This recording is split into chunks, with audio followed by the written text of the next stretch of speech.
Salut à tous et à toutes et bienvenue sur les podcasts de Tom.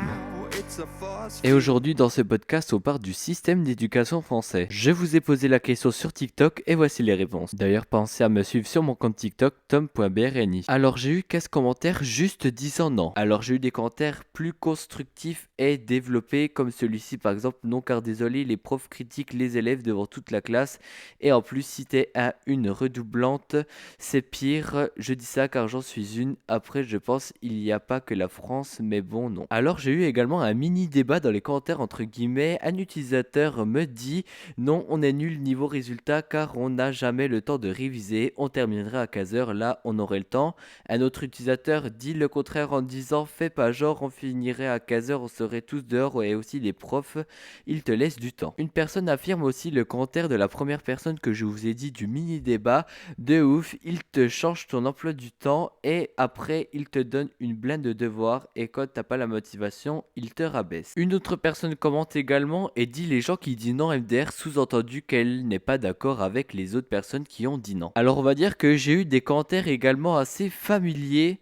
Je vous laisse aller voir sur mon compte TikTok car je ne vais pas les dire dans ce podcast. Alors si on peut récapituler tout ça, les gens de l'espace commentaire de mon TikTok n'aiment pas le système d'éducation français. Sous mes yeux actuellement, j'ai le top 20 des pays avec le meilleur système éducatif du monde en 2020 et on pourra voir à quelle place est la France. Alors avant de voir en quelle position est la France, on va faire un petit top 3 des meilleurs systèmes éducatifs du monde et son score de classement de puissance. En top 1, nous avons la Finlande avec un score de classement de puissance de 114. En top 2, nous avons le Japon avec un score de classement de puissance de 104. Et en troisième position, nous avons la Corée du Sud avec un score de classement de puissance de 101. Mais vous allez me dire, où est la France dans ce classement? Et bien il faudra que de nombreux pays nous dépassent avant, comme le Danemark, la Russie, la Norvège, le Royaume-Uni, l'Israël, la Suède, Hong Kong, le Pays-Bas, la Belgique, l'Allemagne, la Chine, Singapour, le Portugal,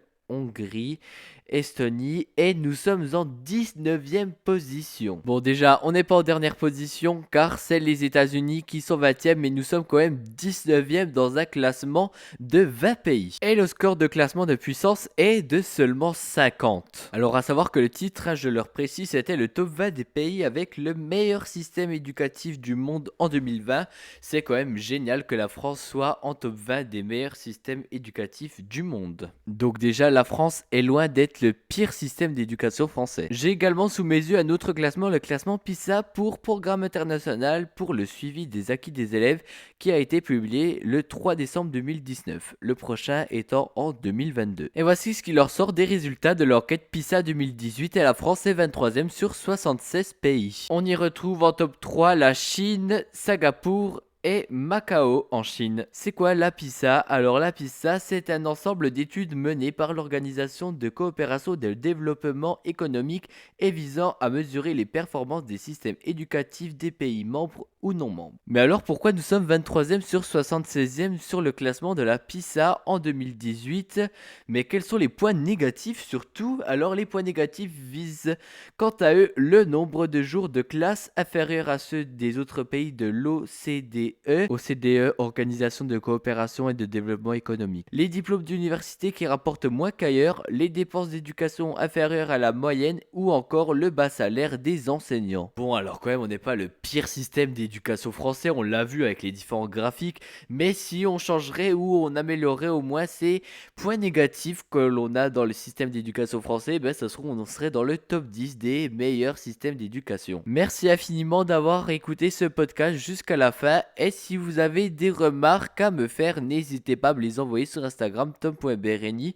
Je prends toute remarque constructive. Merci beaucoup à certains d'entre vous qui m'ont fait des retours positifs ou négatifs sur mes podcasts. Ça permet de m'améliorer à chaque podcast. Bon allez, c'était Tom. Ciao ciao.